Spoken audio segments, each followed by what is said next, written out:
Welcome back, everybody. You guys know we like to go deep on fascinating people, and today we're diving into the world of Warren Buffett. The Oracle of Omaha. That's right. And, I think a lot of people might just think, oh, Warren Buffett investing, but the collection of sources you sent in Yeah. really digs into not just the strategies, but his personality, the values. The whole picture. Yeah, so I think we're going to uncover some pretty fascinating stuff about what makes him such an icon. Absolutely. And you know what's so interesting about Buffett is that his life story is really intertwined with his investment philosophy. You can't really separate the two. Yeah, I think that's a great place to start then. Yeah. Like, just who is this guy? Yeah. So let's go all the way back to the beginning. Born in Omaha in 1930. Right, in the heartland of America. Yeah, and even as a kid, he was Entrepreneurial. yeah, he was a hustler. Yeah, he had that drive. Didn't he buy a pinball machine and put it in a barber shop as a kid? He did. That's classic Buffett. That's amazing. And you know that small venture that just shows you the mindset he had from a young age?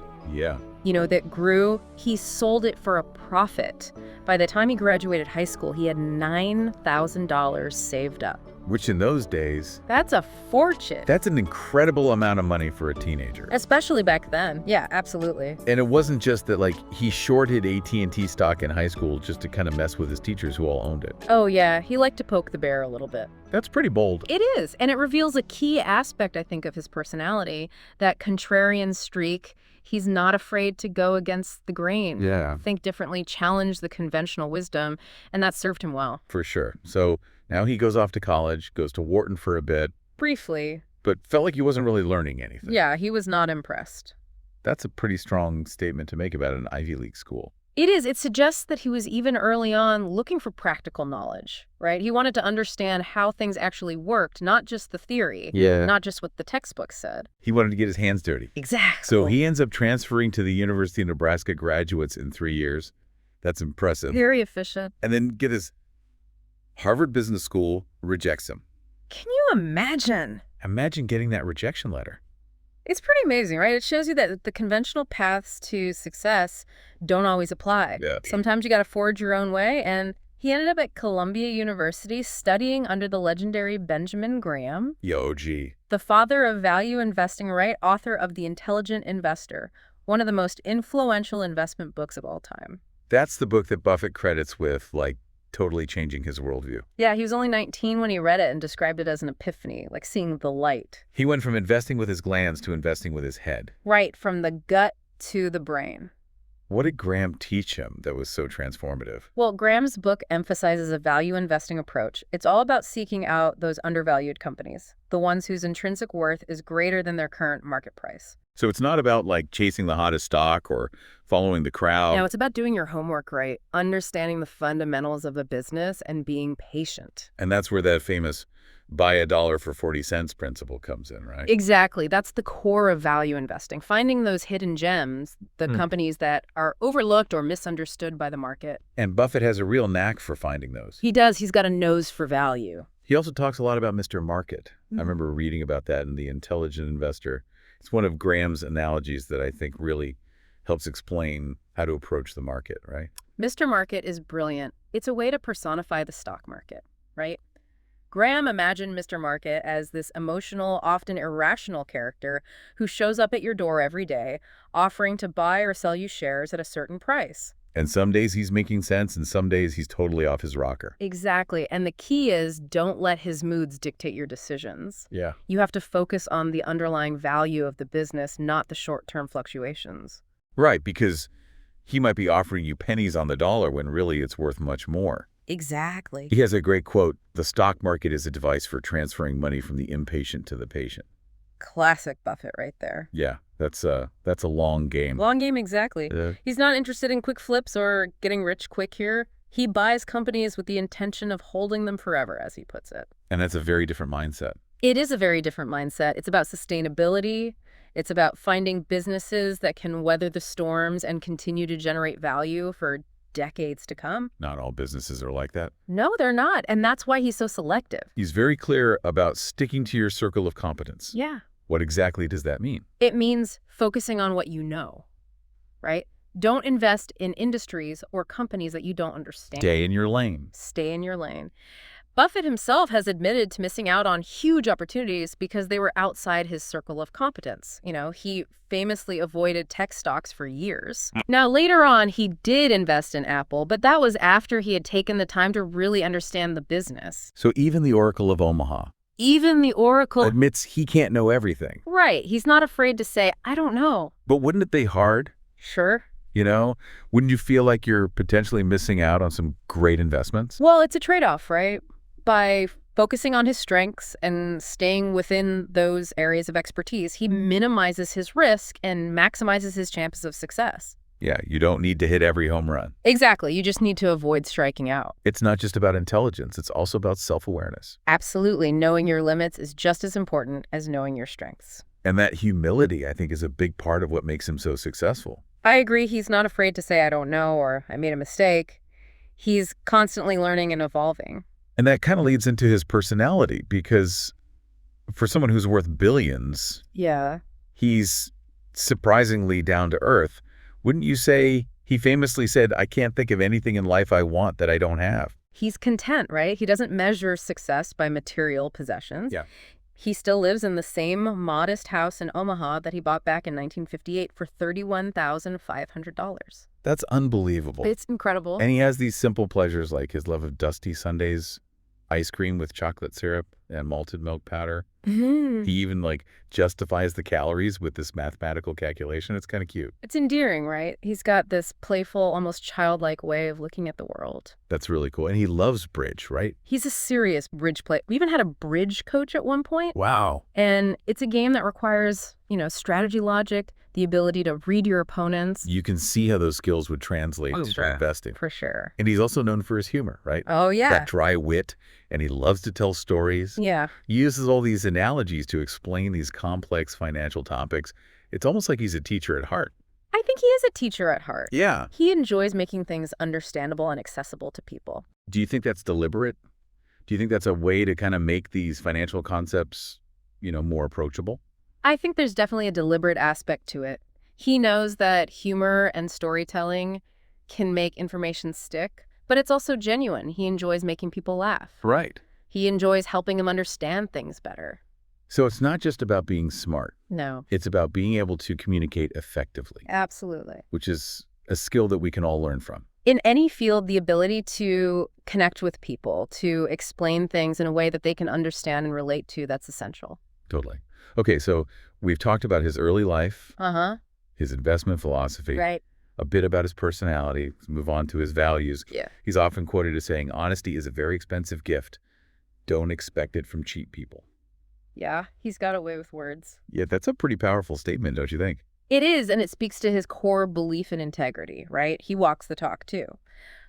Buffett is known for his straightforward communication style, even when it comes to admitting his own mistakes. Which he does. He does. He's very open about it. Yeah.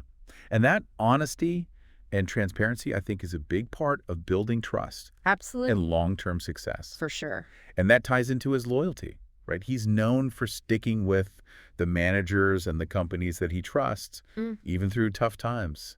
He had those long partnerships with CEOs like Tom Murphy of Capsidy's ABC, Kay Graham of the Washington Post. He believed in people. He did. He believed in the power of those long-term relationships, built on trust and mutual respect. He wasn't afraid to bet on people, even when others might have doubted them. That takes guts. It does. It takes conviction, and that loyalty has often paid off handsomely for him. And of course, we have to talk about his philanthropy. Of course. Back in 2006, he pledged the majority of his fortune to the Bill and Melinda Gates Foundation. The largest charitable donation in history. It was a huge decision. It was monumental, and it reflects his deep-seated belief in using his wealth to make a positive impact on the world. He didn't just pick a random cause. No, he chose the Gates Foundation because he admired their focus on tackling those big, intractable problems like poverty, disease, educational inequality. Trust their judgment. He does. He trusts their ability to use those funds effectively. And he's been very vocal about the need for the wealthy to pay their fair share in taxes. Oh, yeah. He's not shy about that. He's famously said that he pays a lower tax rate than his secretary. Which he finds crazy. A pretty bold statement for someone in his position. It is, but it shows that he's not afraid to speak truth to power, even when it might be unpopular. Yeah. He believes that the current tax system disproportionately benefits the wealthy, and that a more progressive system would be fairer and more beneficial to society as a whole. That's interesting. So he's not just about making money. He's also about, like, using his influence to advocate for social change. Exactly. He understands that wealth comes with responsibility, and he's committed to using his platform to advocate for what he believes is right. And speaking of people that he trusts, we can't forget about his longtime partner, Charlie Munger, The other half of the dynamic duo. the vice chairman of Berkshire Hathaway. They've been working together for decades, and they rarely seem to disagree. Their partnership is fascinating. Munger is often described as the abominable no-man, providing a counterbalance to Buffett's enthusiasm. Yeah, it's like the perfect yin and yang. It is. They both bring something unique to the table, and their combined wisdom has been a driving force behind Berkshire Hathaway's success. Okay, let's dive into his personal life a little bit. His relationship with his first wife, Susan, was unconventional, to say the least. They lived in separate cities for many years while remaining very close. It's clear that she played a significant role in shaping his social conscience. She did. Their relationship was unique, but it worked for them. Susan was a strong, independent woman with her own passions and interests. She challenged Buffett to think differently about the world and about his role in it. She encouraged his philanthropic endeavors and helped him develop a broader perspective. And then there's his unique relationship with Rose Blumkin, the legendary Mrs. B. He bought Nebraska Furniture Mart from her when she was 90 years old I love that story. for a price that she set on the spot. On a handshake. Now, I know you can't comment on business dealings specifically, Right. but this just seems like a fascinating partnership. It was a unique dynamic. Mrs. B was a force of nature. Yeah. She was a shrewd businesswoman, built a successful empire from scratch, and Buffett recognized her talent and her drive. He saw the value in her business. And they had a bit of a falling out later on, right? A business dispute led her to open a competing store right across the street from Nebraska Furniture Mart. They did. They had their differences, but they eventually reconciled. It's a testament to both of their strong personalities and their ability to find common ground even after a contentious disagreement. That's amazing. Yeah. So we've covered his childhood, his investment philosophy, his personality, his values, even a bit of his personal life. This is probably a good place to stop for now. We'll pick back up in part 2 of this deep dive, where we'll delve a little deeper into his business strategies, his successes, and his challenges. Sounds good.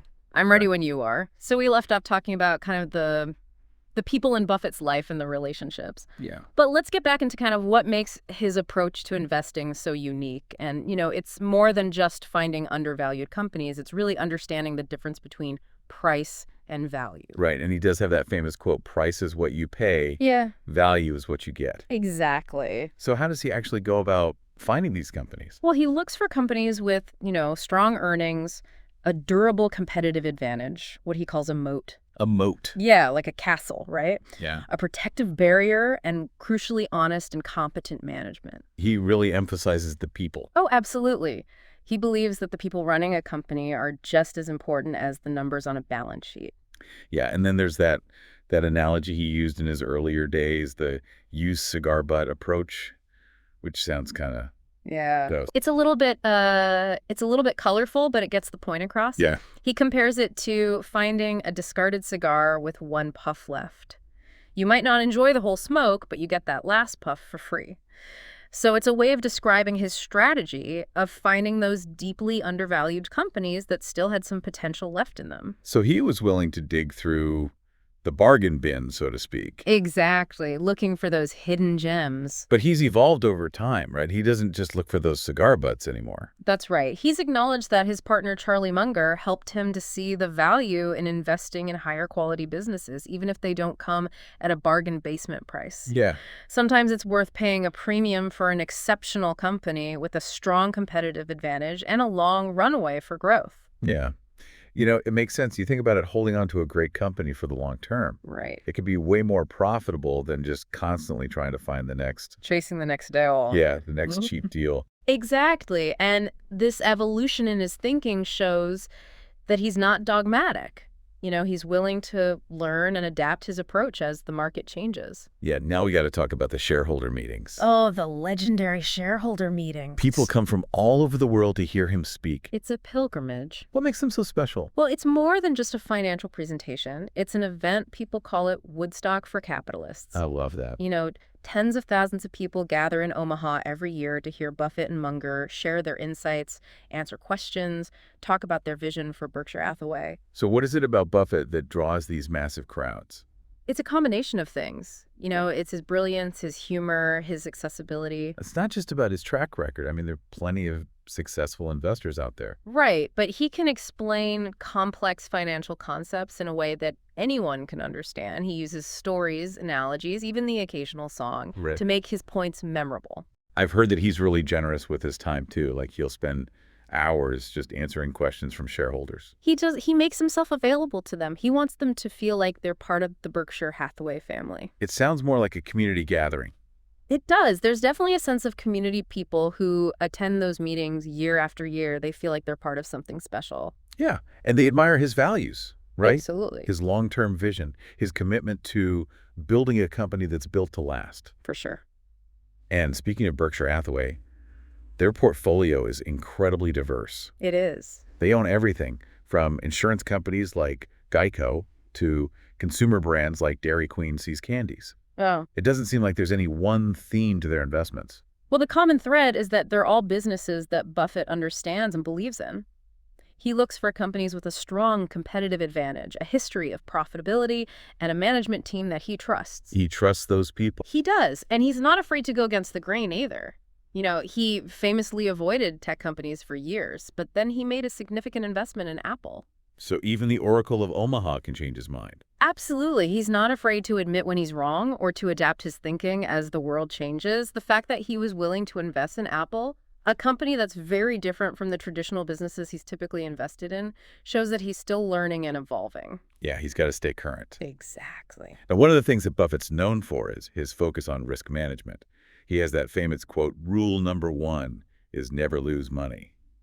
Rule number 2 is never forget rule number 1. Words to live by. It sounds simple, but it's obviously a lot harder to put into practice. It is, but his approach to risk is not about avoiding losses altogether. It's about minimizing the potential for those catastrophic losses that could jeopardize Berkshire Hathaway's long-term stability. So he's playing the long game. Long game, always. He's very cautious about using leverage, and he prefers to invest with a large margin of safety. Margin of safety, that's a key concept. What does that mean exactly? It's basically a cushion. It's the difference between a company's intrinsic value, what it's really worth, and its market price. Okay. The bigger the margin of safety, the less likely you are to lose money, even if your assessment of the company's value turns out to be wrong. So it's like a buffer. Exactly, a buffer against mistakes or unexpected events. Okay, so he's not just looking at the numbers. No, he's looking at the downside risk. He's thinking about what could go wrong. And he's a big believer in diversification, right? He is, but not necessarily in the traditional sense of owning hundreds of different stocks. Okay. It's more about owning a variety of businesses that are not all correlated with each other. So if one sector of the economy is struggling, Right. others might be doing well. Exactly. It helps to spread the risk and protect the overall portfolio. But I've also heard him say that diversification can actually increase risk. Yeah. How does that make sense? Yeah. Well, he believes that if you have deep knowledge and conviction about a few companies, it's better to concentrate your investments in those companies than to spread your bets thinly across a large number of stocks that you don't know as well. So it's about quality over quantity. Exactly. It's about focusing on your circle of competence and making those informed bets, not just blindly following the conventional wisdom about portfolio diversification. So know what you know and know what you don't know. Exactly. Be honest with yourself about your own limitations. Now, one thing that I think sets Buffett apart from a lot of other investors is his skepticism of Wall Street.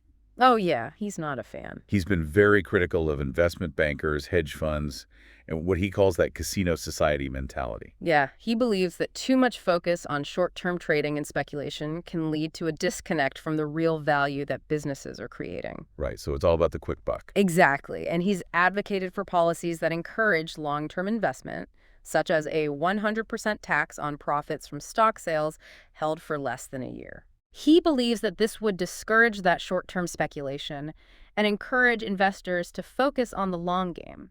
So align the incentives. Exactly. Align the incentives to promote long-term value creation, not just quick profits. That makes a lot of sense. It does, and it's consistent with his overall philosophy of investing in businesses, not just stocks. He wants to own companies that are creating real products and services, not just pieces of paper that are being traded back and forth. So we've talked a lot about business. We have. Let's shift gears and talk about his philanthropy. We mentioned his massive donation to the Bill and Melinda Gates Foundation, but he's also a big believer in encouraging other wealthy individuals to give back. He launched the Giving Pledge with Bill and Melinda Gates, encouraging billionaires to commit to giving away at least half of their wealth during their lifetimes or in their wills. What's been the response to that? Has it been successful in motivating other billionaires to give back? It has hundreds of billionaires from around the world have signed the pledge, committing to donate billions of dollars to various causes. It's helped to shift the conversation around wealth and philanthropy and has inspired many wealthy individuals to think more seriously about their responsibility to give back. That's amazing. It's inspiring to see someone like Buffett, who's achieved so much financial success, use his wealth and his influence to make a positive difference in the world. It is, and it sends a powerful message to others who are in a position to do the same. Now let's explore some of the lesser-known aspects of Buffett's life, for example. Did you know that he's a big music fan? He is a lifelong ukulele enthusiast, in fact. No way. He's even played it at Berkshire Hathaway shareholder meetings. I can't even picture that the Oracle of Omaha serenading a room full of investors with a ukulele. It just shows that he doesn't take himself too seriously. He's a man of simple pleasures, and he doesn't feel the need to conform to any particular image. He's comfortable being himself, and that's part of what makes him so appealing. I guess you don't become a billionaire by worrying too much about what other people think. Probably not. And speaking of not conforming, did you know he's also a big advocate for reading books? He spends hours every day reading books, newspapers, financial reports. It's not surprising that someone who's constantly seeking knowledge would be an avid reader. But to do it consistently, even after achieving such incredible success, it shows a real commitment to lifelong learning. He believes that reading is the key to expanding your knowledge base, improving your decision-making, and becoming a more well-rounded individual. Yeah. He's even joked that he's a book with two legs sticking out. So it's not just about being smart, it's about being curious and constantly seeking to learn new things. Exactly, and that's a valuable lesson for anyone, regardless of their age or profession. Now, it wouldn't be a deep dive into Warren Buffett without acknowledging that he's had his share of criticism and challenges throughout his career. Some have accused him of being too conservative in his investment approach, missing out on opportunities in emerging markets or high-growth tech sectors. Yeah, it's true that he's missed out on some big trends, but it's also important to remember that every investor, even the most successful ones, makes mistakes. It's impossible to predict the future with 100% accuracy, and Buffett's focus on risk management has helped him to avoid making those catastrophic errors that could have wiped out his gains. And he's also faced scrutiny over Berkshire Hathaway's investments in companies that have been accused of unethical or harmful business practices, such as tobacco companies or companies with poor environmental records. Right. How does he reconcile those investments with his own stated values? Well, that's a valid question, and it's one that he's been asked many times. He's acknowledged that there are trade-offs involved in every investment decision, and that sometimes you have to take those difficult choices. Yeah. He's also said that he believes in engaging with companies to encourage them to improve their practices rather than simply divesting from them. So it's about trying to make a positive impact from within. Exactly, rather than just walking away. Now, Berkshire Hathaway is a massive company. It is a behemoth. There's always that risk that its size could become a liability, right? Making it harder to find those attractive investment opportunities and maintain that high rate of return. Sure, it's a challenge that he's aware of. He's said that it's like steering a battleship. It takes a long time to turn it around. Yeah. But he's also confident in the team that he's built and in their ability to find those new opportunities for growth. He's also not afraid to make big bets when he sees the potential for significant returns. It sounds like he's not letting the size of Berkshire Hathaway limit his thinking. No, he's still looking for ways to innovate and grow the company. He's not content to just sit back and rest on his laurels. Exactly, yeah. He's still looking for that next great investment, that next big idea that can propel Berkshire Hathaway forward. This is probably a good place to pause.